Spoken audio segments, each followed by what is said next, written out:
Okay. Hi students, good morning to all. Today our class is in the similar triangles basic proportionality theorem. So similar అంటే మనకి 10th class లో 8th chapter అన్నమాట. Similar triangles దాంట్లో ఏంటంటే first theorem చాలా important theorem అన్నమాట. ఏంటంటే basic proportionality theorem. దీన్నే థేల్స్ థియరం అని కూడా అంటారు. చాలా ఇంపార్టెంట్ థియరం అన్నమాట. జాగ్రత్తగా వినండి.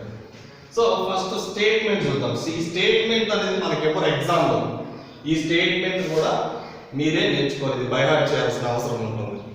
సో స్టేట్మెంట్ ఏంటంటే if a line is drawn is parallel to one side of a triangle to intersect the other two sides in distinct points, then the other two sides are divides in the same ratio. దీని అర్థం ఏంటంటే ఏదైనా ఒక triangle ఉందంటే ఆ ట్రయాంగిల్లో ఒకసారి arrange చేస్తున్నాను, క్లియర్గా అర్థమవుతుంది. సో చూడండి సార్, సో ఏదైనా ఒక ట్రయాంగిల్ ఉంది అంటే, సో ఫర్ ఎగ్జాంపుల్ ఏబిసి అనే ట్రయాంగిల్ తీసుకున్నాను. ఈ ట్రయాంగిల్లో ఏదైనా ఒక సైడ్కి, అంటే ఈ సైడ్ అవ్వచ్చు, ఈ సైడ్ అవ్వచ్చు, ఈ సైడ్ అవ్వచ్చు, ఏదైనా ఒక సైడ్కి ఒక ప్యారలల్ లైన్ డ్రా చేస్తే, నేను దీనికి డ్రా చేశాను. సో బీసీకి బీసీ అనే సైడ్కి ఒక ప్యారలల్ లైన్ డ్రా చేశాను. దీన్ని ఏమన్నానంటే నేను డిఈ అన్నాను. సో ఏదైనా ఒక ట్రయాంగిల్లో ఒక ప్యారలల్, అంటే ఒక సైడ్కి ఒక ప్యారలల్ లైన్ డ్రా చేస్తే, సో ఈ సైడ్ ఏం చేస్తుందంటే దీన్ని ఇంటర్సెక్ట్ చేస్తుంది. ఎక్కడ 2 పాయింట్స్ దగ్గర ఇంటర్సెక్ట్ చేస్తుంది. ఇక్కడ ఏంటంటే మనం డిస్టింక్ట్ పాయింట్స్ అన్నారు. ఈ డిస్టింక్ట్ పాయింట్స్ అంటే ఇవి. సో ఏబి మీద డి దగ్గర ఇంటర్సెక్ట్ అయింది, అండ్ ఏసి మీద ఈ దగ్గర ఇంటర్సెక్ట్ అయింది, అండ్ డిఈ అనేది బీసీకి ప్యారలల్ గా ఉంది. అయితే ఏదైనా ఒక ట్రయాంగిల్లో ఏదైనా ఒక సైడ్ కి ఒక ప్యారలల్ లైన్ డ్రా చేస్తే అది రిమైనింగ్ 2 సైడ్స్ ని సేమ్ రేషియోలో డివైడ్ చేస్తుంది అనేది స్టేట్మెంట్. ఇప్పుడు ఈ బీసీ అనే సైడ్ కి డిఈ అనే ప్యారలల్ లైన్ డ్రా చేశాను. రిమైనింగ్ 2 సైడ్స్ ఇవే కదా రిమైనింగ్ 2 సైడ్స్.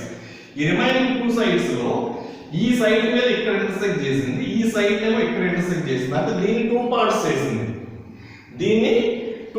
చేసింది. అంటే ఇక్కడ రేషియో రాస్తే ఏమవుతుందంటే ఇది ఇక్కడ నుంచి ఇక్కడ వరకు, ఇక్కడ నుంచి ఇక్కడ వరకు, అంటే దీని రేషియో రాస్తే ఏడి ఈజ్ టు డిబి అంటారు. AD is to dB. ఈ రేషియో లైక్ ఏ ఫ్రాక్షన్ కాబట్టి దీన్ని మనము ఏడి బై డిబి అని రాస్తాం. ఈ సైడ్ రేషియో రాస్తే ఏఈ ఈజ్ టు ఈసి. మామూలుగా అయితే రేషియో కాబట్టి, రేషియో లైక్ ఏ ఫ్రాక్షన్ కాబట్టి ఇది కూడా ఏం రాస్తామంటే ఏఈ బై ఈసి అని రాస్తాం. అయితే ఇవి రెండు ఈక్వల్ అని మనము ప్రూవ్ చేయాలి. ఏం లేదు, ఏదైనా ఒక ట్రయాంగిల్లో ఏదైనా ఒక సైడ్ కి ఒక ప్యారలల్ లైన్ డ్రా చేస్తే అది రిమైనింగ్ 2 సైడ్స్ ని సేమ్ రేషియోలో డివైడ్ చేస్తుంది అనేది statement. If a line is drawn parallel to one side of a triangle to intersect the other 2 sides in distinct points, then the other 2 sides are divides in the same ratio. So అది statement. Statement కి తగ్గట్టుగా ఇలా చేస్తాం. And next ఇచ్చింది రాస్తాం. First ఏంటంటే మనకి theorem అంటే ఏమొస్తాయి అంటే statement, given, to prove, construction, proof, ఇవి సైడ్ ఎయిటింగ్స్ అన్నమాట. ఇవి లేకుండా థియరం అనేది ఉండదు. సో ఫస్ట్ గివెన్ అంటే ఇచ్చింది. మనకి ఏం ఇచ్చారు చూడండి ఒకసారి. ఏబిసి ట్రయాంగిల్ అన్నారు. ఏబిసి ట్రయాంగిల్ లో డి అనేది బీసీకి ప్యారలల్ గా ఉంది అన్నారు. అండ్ డి అనేది ఏబి మీద ఒక పాయింట్, అండ్ ఈ అనేది ఏసీ మీద మరొక పాయింట్. అక్కడ అదే రాశాను చూడండి ఒకసారి.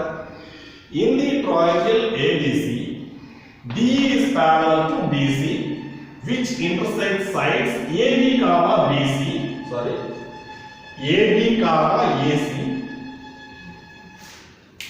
AB comma AC at D and E. AB నేమో ఇక్కడ ఇంటర్సెక్ట్ చేసింది, అండ్ ఏసీ నేమో ఈ అనే పాయింట్ ఇంటర్సెక్ట్ చేసింది. అది ఇచ్చింది అదే మనకి. టు ప్రూవ్ మనం ఏం ప్రూవ్ చేయాలి? ఈ 2 సైడ్స్ సేమ్ రేషియో ఉన్నాయని ప్రూవ్ చేయాలి. రేషియో ఇందాక రాశాను కదా నేను, AD by dB is equal to AE by EC. Ratio కాబట్టి, రేషియో లైక్ ఏ ఫ్రాక్షన్ కాబట్టి ఫ్రాక్షన్ లో రాశాను. అది క్లియర్. సో అది మనం ఏం చేయాలి అని. టు ప్రూవ్ అంటే ఏంటంటే మనం ఏం ప్రూవ్ చేయాలి అని. కన్స్ట్రక్షన్ అంటే ఇప్పుడు కన్స్ట్రక్షన్ ఎప్పుడు చేస్తామంటే మనకి ఇచ్చిన ఫిగర్లకు సంబంధించి మనం ఏం చేయలేనప్పుడు మన కన్స్ట్రక్షన్ చేసి ఆ థియరమ్ని ప్రూవ్ చేసుకుంటాం అన్నమాట. ఇక్కడ కన్స్ట్రక్షన్ ఏం చేశారంటే join BE and CD, BE and సిడిని జాయిన్ చేశాము and DE is perpendicular to AC అంటారు. ఇక్కడ డిఈని ఏం చేశారంటే ఏసీకి ఒక పర్పెండిక్యులర్ గా డ్రా చేశారు. పర్పెండిక్యులర్ అంటే కంపల్సరీగా 90 ఉండాలి, వీటిలా కాదు. కంపల్సరీ ఈ లైన్ అనేది దీనికి ఇలా ఉంటుంది, పర్పెండిక్యులర్ గా ఉండాలి కంపల్సరీ. అండ్ అదే విధంగా ఏంటంటే and EG is perpendicular to AB, EG ఇది కూడా ఒక పర్పెండిక్యులర్ లైన్. ఇక్కడ ఏం చేశారంటే కన్స్ట్రక్షన్ లో ఏం చేయలేదు, బిఈని జాయిన్ చేశాను, సిడిని జాయిన్ చేశాను అండ్ నెక్స్ట్ ఏం చేశామంటే డిఎఫ్ ఈజ్ పర్పెండిక్యులర్, డిఎఫ్ అనేది ఏసీకి పర్పెండిక్యులర్ గా డ్రా చేశాము అండ్ నెక్స్ట్ ఏం చేస్తామంటే ఈజీని ఏం చేస్తామంటే ఏబికి ఒక పర్పెండిక్యులర్ గా డ్రా చేశాను అన్నమాట. And next proof. So proof చూడండి సార్. ఫస్ట్ ఏం చేస్తున్నట్టు టేకెన్ ట్రయాంగిల్ ఏడిఈ, నేను ఇంతవరకు ఈ ట్రయాంగిల్ వరకే తీసుకున్నాను, ట్రయాంగిల్ ఏడిఈ. ఇప్పుడు మనకి area of the triangle formula మనం ఏం రాస్తాము, half into base into height అని రాస్తాం కదా, half into base into height. So area of the triangle మనం half into base into height గా రాస్తాం. కాబట్టి నేను ఈ ఏడిఈ ట్రయాంగిల్ కి సంబంధించి బేస్ హైట్ తీసుకున్నాను. ఈ అంటే దీన్ని తిప్పితే ఏమవుతుందంటే దీని బేస్ గా అవుతుంది, ఏడి అనేది బేస్ అవుతుంది. ఇది పర్పెండిక్యులర్ కాబట్టి ఇది హైట్ అవుతుంది. కాబట్టి ఇక్కడ ఏం రాస్తారంటే బేస్ ఏడి అండ్ హైట్ ఏమో ఈజీ. హైట్ ఏమవుతుంది, ఇదిగో తీసుకున్న ట్రయాంగిల్ ఇది మాత్రమే, ఏడి ట్రయాంగిల్ మాత్రమే తీసుకున్నాను. దీంట్లో బేస్ అనేది ఏడి అవుతుంది అండ్ హైట్ ఏమో ఈజీ అవుతుంది కాబట్టి అదే రాశాను. So area of the triangle. మళ్ళీ ఇంకో ట్రయాంగిల్ తీసుకున్నాను. ఏం తీసుకున్నానంటే ఈ ట్రయాంగిల్ తీసుకున్నాను. ఏ ట్రయాంగిల్ అంటే బిడిఈ, బిడిఈ. ఫస్ట్ ఏ ట్రయాంగిల్ తీసుకున్నానంటే ఇది తీసుకున్నాను, బేస్ హైట్ రాశాను. మళ్ళీ ఈ ట్రయాంగిల్ మాత్రమే తీసుకున్నాను, బిడిఈ. ఈ ట్రయాంగిల్ మాత్రమే తీసుకున్నాను. దీంట్లో కూడా బేస్ తీసుకుంటూ హైట్ తీసుకున్నాను. ఈ ట్రయాంగిల్ ఇది బేస్ అయితే ఇదే హైట్ అవుతుంది ఈ ట్రయాంగిల్. అదే సార్ ఈ ట్రయాంగిల్ లో లేదు కదా ఈ హైట్ అనేది, బయట వైపు ఉంది కదా అంటే ఈ ట్రయాంగిల్ మనం చూడడానికి ఎలా ఉంటుందంటే ఇలా ఉంటుంది. మనం దీన్ని విడిగా కనుక డ్రా చేసుకున్నప్పుడు ఏమవుతుందంటే ఇలా ఉంటుంది. సో ఇది బేస్ అయినప్పుడు హైట్ అనేది ఎప్పుడు ఇలా ఉండదు, హైట్ అనేది ఎప్పుడు పర్పెండిక్యులర్ గా ఉంటుంది. కాబట్టి హైట్ అనేది ఎలా ఉంటుందంటే ఇక్కడ వస్తుంది, దీని హైట్ బయట వైపు వస్తుంది. కాబట్టి ఇది బేస్ అయినప్పుడు ఏమవుతుందంటే ఇదే ఈ ట్రయాంగిల్ యొక్క హైట్ అవుతుంది. కాబట్టి ఇక్కడ కూడా అదే తీసుకున్నాం, డిబి బేస్ అండ్ హైట్. ఇక్కడ ఏదైతే ఉంటుంది ఇక్కడ కూడా అదే వస్తుంది. షార్ట్ కట్ లో గుర్తు పెట్టుకోవాలంటే డిజి. అండ్ నెక్స్ట్ ఈ రెండింటి ఏరియాస్ రేషియో రాశాను. అంటే area of the triangle ADE by area of triangle BDE. ఇవే ఈ రెండింటికి సంబంధించి. కాబట్టి area of the triangle half into base ఇవ్వండి. కాబట్టి ఏడిఈకి సంబంధించి హాఫ్ ఇంటూ బేస్ ఎంతంటే మనకి ఏడి అండ్ హైట్ ఎంతంటే ఈజీ. అండ్ నెక్స్ట్ ఈ ట్రయాంగిల్ కి సంబంధించి హాఫ్ ఇంటూ బేస్ ఎంతంటే డిబి అండ్ హైట్ ఎంతంటే ఈజీ. సో ఇవి రెండింటిని రేషియోలో రాస్తే హాఫ్ హాఫ్ క్యాన్సిల్ అయిపోయింది, ఈజీ ఈజీ క్యాన్సిల్ అయిపోయింది. టోటల్ ఇక్కడ మిగిలింది ఏంటంటే ఏడి బై డిబి. ఇప్పుడు ఇక్కడ మనం ఒకసారి అబ్జర్వ్ చేస్తే ఒకసారి చూడండి, ఏడిఈ ట్రయాంగిల్ అండ్ బిడిఈ ట్రయాంగిల్ తీసుకున్నప్పుడు మనకి ఏం వచ్చిందంటే ఏడి బై డిబి వచ్చింది. చూడండి ఒకసారి, అవునా?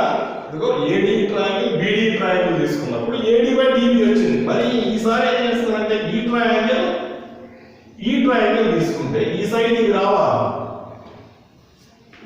ఇప్పుడు ఏడి ట్రయాంగిల్ తీసుకున్నాను and at the same time BD triangle, ఈ ట్రయాంగిల్ తీసుకున్నప్పుడు మనకి ఏం వచ్చిందంటే ఏడి బై డిబి వచ్చింది, ఈ సైడ్ వచ్చేసాము.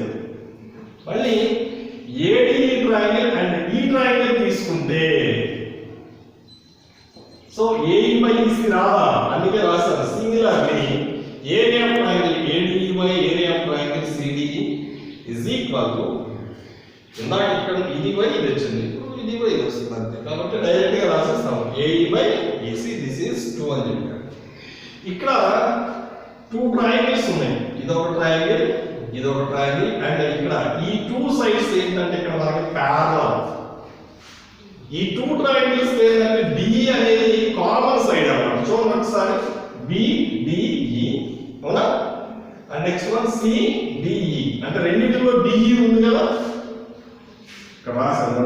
Here triangle BDE triangle and CDE triangle రెండింటిలో డిఈ ఉంది, కామన్ సైడ్ ఉంది and have the same side ఏముంది డిఈ ఉంది and between parallel sides DE and BC.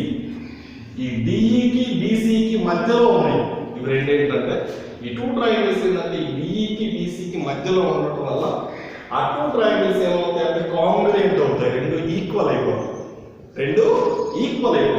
కాబట్టి ఇక్కడ అదే రాస్తాం triangle BDE is congruent to triangle CDE. This is 3 అన్నమాట.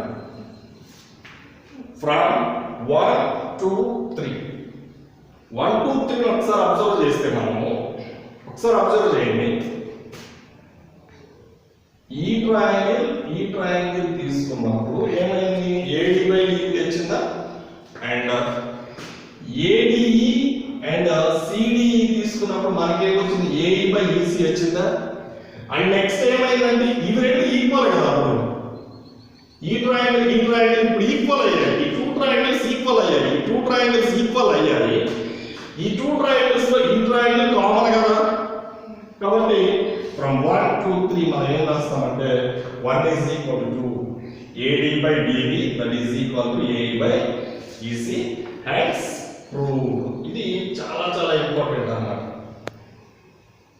ఇక్కడ ఏం లేదు, అసలు మీరు ఈ థియరం ఇవ్వగానే మీ స్టేట్మెంట్ కంపల్సరీగా మీరు బైహార్ట్ చేయాలి, కంపల్సరీగా మీరు గుర్తుంచుకోవాల్సిందే. ఇది ఇవ్వరు statement proof basic proportionality theorem అని అడుగుతారు, లేకపోతే స్టేట్మెంట్ ప్రూఫ్ థేల్స్ థియరం, ఏదో రెండింటిలో ఏదో ఒకటి అడుగుతారు. ఈ స్థితి మొత్తం మీరు చేయాల్సింది ఏం లేదు. రఫ్గా ఏదైనా ఒక ట్రయాంగిల్ ఉంది, ఆ ట్రయాంగిల్లో ఏదైనా సైడ్, ఈ ట్రయాంగిల్ అవ్వచ్చు, ఈ సైడ్ అవ్వచ్చు, ఈ సైడ్ అవ్వచ్చు, ఈ సైడ్. మనం ఏం చేసామంటే ఈ సైడ్ కి ప్యారలల్ లైన్ డ్రా చేసాం అవునా, దీన్ని డిఈ అంటాం. ఏదైనా ఒక సైడ్ కి ప్యారలల్, ఈ సైడ్ కి ప్యారలల్ లైన్ అంటే మిగతా 2 సైడ్స్ ఇదే కదా, ఏబి ఏసి. ఈ సైడ్ ఇప్పుడు బీసీకి ప్యారలల్ లైన్ డ్రా చేసాం, బీసీకి ప్యారలల్ లైన్ డ్రా చేసాం. ఇది తీసేయండి, మిగతా 2 సైడ్స్ అంటే ఇవి రెండే కదా వచ్చేది. అయితే ఈ లైన్ ఏం చేస్తుందంటే ఈ 2 సైడ్స్ ని సేమ్ రేషియోలో డివైడ్ చేస్తుంది. అంటే రేషియో అంటే ఇక్కడ డిఏ అండ్ ఈ అనే 2 పాయింట్స్ ఉంది, ఇక్కడ నుంచి ఇక్కడ వరకు ఈ సైడ్, ఇక్కడ నుంచి ఇక్కడ వరకు, ఇక్కడ నుంచి ఇక్కడ వరకు, ఇక్కడ నుంచి ఇక్కడ వరకు. అంటే వీటిని రేషియోలో రాస్తే ఏమవుతుందంటే AD is to DB is equal to AE is to EC. వీటినే మనం ఫ్రాక్షన్ లో రాసాము, AD by DB is equal to AE by EC. అది మన థియరం. ఓకే రైట్, చాలు.